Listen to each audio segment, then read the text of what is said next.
Now, here's a question. Does South Africa lack job opportunities, or is there just a big skills shortage? Recently, youth development group Afrika Tikkun, and some of the country's big corporations attempted to answer this question. They discovered a lack of coordination and collaboration among employers and those who provide young people with skills.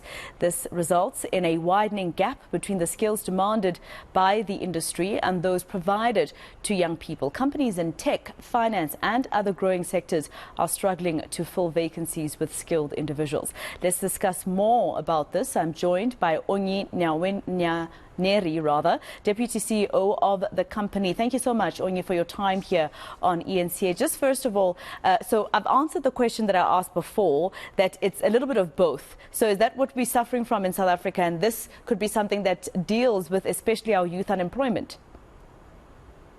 No, absolutely.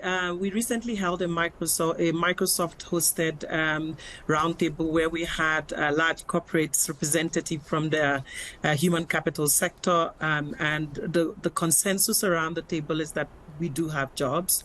And in fact, there is a lot of statistics that show that there are thousands of vacancies and job openings across various industries and sectors in South Africa. But the problem is that we don't have the right skill set that industry requires to be able to meet those job vacancies. The other conversation that came out of that roundtable was also, is industry being very ambitious in relation to what they are looking at? Is there a focus more on qualifications in terms of formal education as opposed to skills? And also, what are the standards? You know, there is no consensus, and I think there's a lack of trust in the current training that is happening, therefore, and that is generating the level of young people that have skills that the corporate sector can trust. And I think it was quite a very intense debate around, you know, what the challenge is. And at the end of the day, the key insights and takeaways is that we need to look at stronger collaboration, stronger coordination, a mindset and attitude change around how we look at skills across South Africa. So then who is to blame, for instance, Onyi? Is it government, or is it, the industries and business for the lack of collaboration and cooperation with each other? Because there are policies, especially on an educational level, in terms of the South African government part of doing things. So who's to blame then between these two sides? From our observation, having worked across civil society, public sector and private sector, we believe that we are all to blame as the different sectors that are involved in terms of solving for youth unemployment and skills. There is more effort that government can do to incentivize the private sector.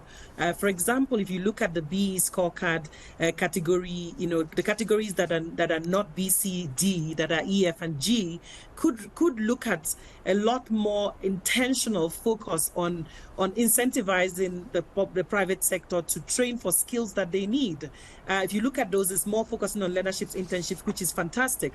But again, the skills doesn't have to be, you know, a formal qualification. And I think that there's a lot more government can do to incentivize for the skills that industry needs. From an industry point of view, we need to start looking at skills as something that is no longer related to qualifications, and also look at experience. We often look for experience in the private sector, and yet we have a high youth unemployment. And so I think an attitude change, a mindset change, and a focus to look beyond ourselves from a private sector is something that we need to do better.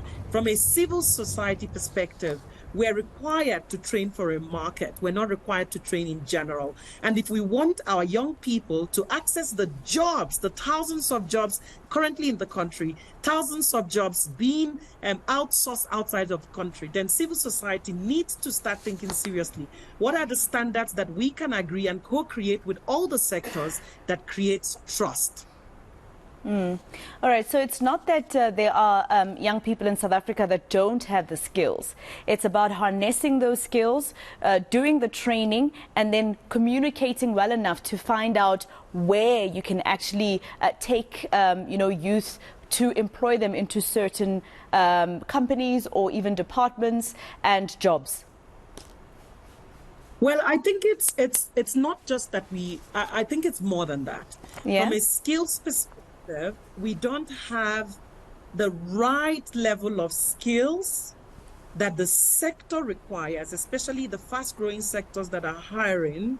We don't have a clear standard that enables trust to be created, so that when we say that there is a young person that has graduated either as an AI engineer, the question is based on what benchmark?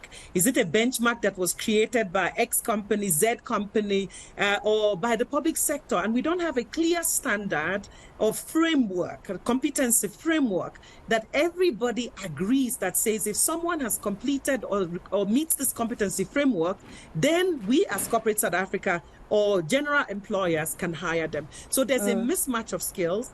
There's a standard challenge that we have as overall, but even within our industries that are employing, we're still very traditional around how we hire. We're still looking for those degrees from the top 5 universities. And yeah, the world has. We're looking at micro-credentialing. Somebody can come out with a 1-year or 2-year intense skilling program that puts them in the same skill level comparable to someone who has done a 4 years degree. So it's no longer a question of, what is my qualification? It's about what can I do? And can I do it well? And can I create value? Yeah. So let me ask you about these two scenarios and how we explain that in terms of what you guys have found at Afrika Tikkun, right? For instance, one, there'll be people who are artisans in South Africa, someone who went to those, 5 universities that you talk about and is an engineer, but is unemployed and ends up just working at a bank as a teller because they need to put food on the table. How do you explain that? And then how do you explain those who have studied to become doctors or nurses and even engineers and artisans who decide, you know what, I need to leave South Africa because there is no opportunity here. I've been applying and no one is giving me the job. I mean, those kind of jobs are quite specific, right? You have to study for those kinds of positions. For those specific positions, especially if you're a doctor in this, I think that we need to relook at the way that the country currently looks at our hiring practices relating to specialist positions like doctors and nurses. I think, again, the challenge is not that we have a shortage of jobs there. The challenge is perhaps sometimes affordability. If you look at the public sector, I think that's a whole range of issues that affect employment in those regions. And therefore, you see people migrating out of the country. But I do think that the jobs are there. It's about how do we create more coordinated and collaborative approach to create those jobs across the areas where they are available. And also, how do we create affordability, especially in the public sector? I know that in public hospitals, there's huge skill shortages, huge vacancies, but the issue there is affordability, especially where government is.